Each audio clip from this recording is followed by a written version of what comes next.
在人前不多說話，避免窺探，有時來一點高冷，裝作很平淡，來保持些小界限，不准愛泛濫，待有點空閒，喝幾杯清淡，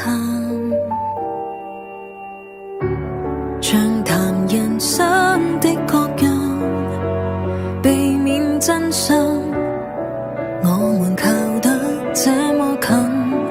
配對角色不詳，來保持身心快樂，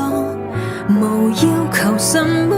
結果，混亂不清總需要憑直覺，隨時可以走，隨時做盟友，隨時在乎你，隨時可放手，隨時的對手，隨時分手，無需捉緊以後，遇上你這一種朋友，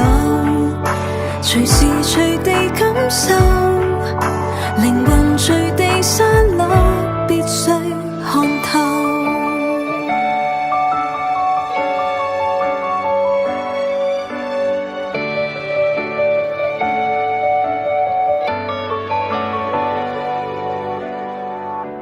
愛人如己的哲學，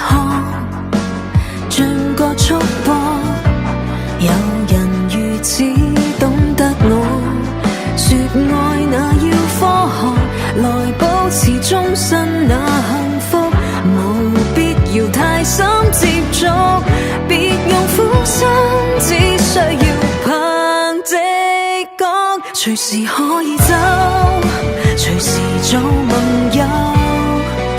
隨時在乎你，隨時可放手，隨時的對手，隨時分手，無需捉緊以後，遇上你這一種朋友，難以說出感受，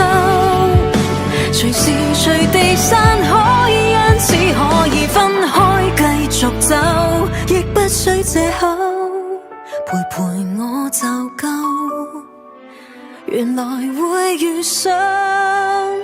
原來可以走，原來這對手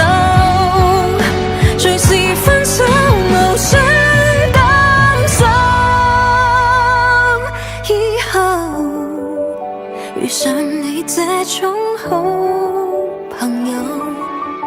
誰要為誰等候，